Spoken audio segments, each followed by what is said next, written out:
Okay, guys, we're down to the wire. This is the final dossier on the classified website in Call of Duty, all right? So we're going to go in here and we're going to take a look at Edgar Crowley. Now, he is a major in the Special Operations Executive. Now, we did mention the SOE when we were discussing Rousseau. Rousseau was part of the French Resistance, and we knew that the SOE is a British organization, and they were providing supplies to the French Resistance. So there's a connection. And what I'm thinking, after going through these, you're going to have that campaign. We've seen it in previous CODs where we have kind of, campaigns on two different fronts where we're playing in two different theaters as two different sets of characters. Well, we've got Daniels and Zussman as part of the U.S. Army.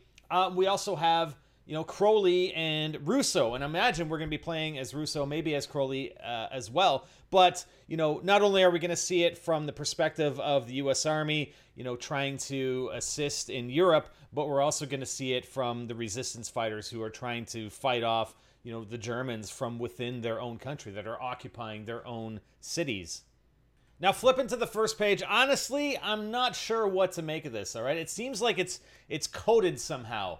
Okay, so we have this TOEEC internal circuit transcript from DSB to Captain R. Henley, copies to Major J. George, Captain C. Meadows, and subject, current affairs, broadcast May 9th, 1944. Now, this is just before, almost a month before the U.S. forces with the division and infantry regiment that Daniels and Zussman were a part of actually went into action. Before we begin, please listen to some personal messages. Vivian has packed sunglasses for her holiday. A new car is a great idea. Hot dogs will soon be available at a cafe near you. Okay, so maybe Rousseau is ready to go and kill some Germans, and she needs a tank, and probably some Stens will be available at the drop-off point. There you go. Got it. See, I'm all over this, man. What are you talking about? Then the rest is in French, so I'm not sure why they go from English to French. Anyways, translated. Now, on today's program, we're going to hear the wonderful musician, Mr. Leroy. Coming directly from France, he is there to tell us the fall of Radio Paris. Okay, so maybe there's like a coded message on the radio or something. Since he fell into the hands of the enemy, it is not yet in form. Not at all interesting to listen.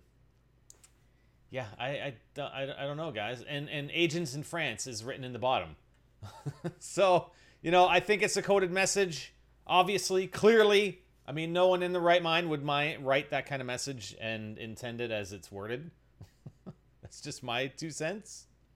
On the second page, we have a map of France. And to me, it looks like that's the route that they're taking. Starting from Paris is the starting point, and they're pushing the German forces back into Germany. We've got, one of the forks, they kind of fork out there towards Germany. One goes up north towards Bavaria, and then the other one looks like it's going towards Stuttgart.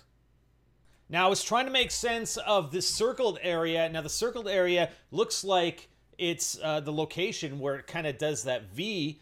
We have Vitry-le-François, and I really couldn't find much about that. There was the Battle of the Marne, which occurred in World War I, but perhaps that was a communique intended to be, delivered to the French resistance as they were pushing through and pushing forward to Germany and pushing the Germans out of France.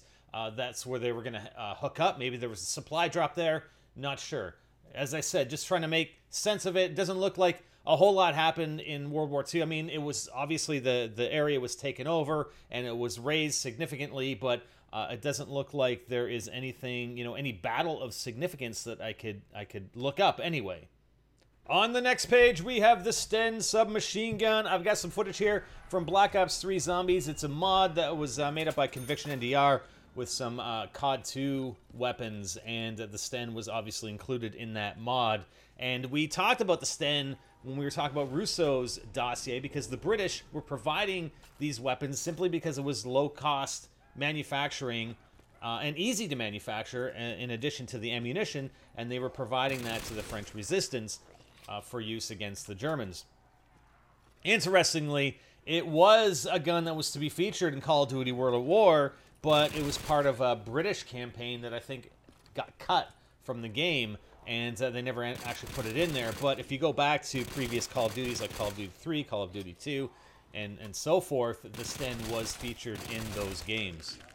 So finally, on the final page of Crowley's dossier, we see a map of northern Africa, and if I actually look on Google, it's sort of north of Tunisia. We've got Tripoli down there, bottom right, and it looks like we're looking at a location called Kasserine.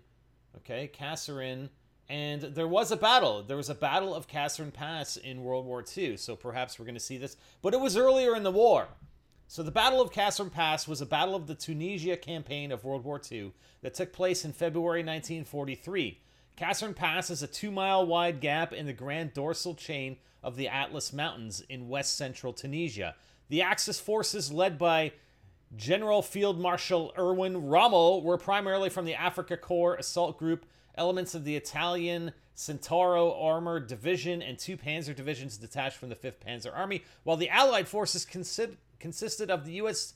2nd Corps, Major General Lloyd Fredendall, the British 6th Armored Division, Major General Charles Cately, and other parts of the 1st Army, Lieutenant General Kenneth Anderson. So you do have the British, involvement in that. The battle was the first major engagement between American and Axis forces in World War II in Africa. Inexperienced and poorly led American troops suffered many casualties and were quickly pushed back over 50 miles from their positions west of Faid Pass. After the early defeat, elements of the U.S. 2nd Corps with British reinforcements rallied and held the exits through mountain passes in western Tunisia, defeating the Axis offensive. As a result of the battle, the U.S. Army instituted sweeping changes of unit organization and replaced commanders and some types of equipment. So there you go. Some interesting background on what perhaps we're going to see in the campaign. Again, looking at the 2 different perspectives, you have the American side and you have the French/British side fighting 2 very different battles. Really, they will be, definitely. Anyways, we have the Sten as well, which is going to be in Zombies. Awesome. I do like that gun. I mean, it reminds me of the Type 100, but it's just much more basic. It's such a basic weapon, and it's great. It's awesome, and I'm looking forward to it. Anyways, guys, hope you enjoyed, and we'll be on to the journals. The journals are coming, guys. Zombies. Call of Duty World War II. More for you soon, guys. Spider out.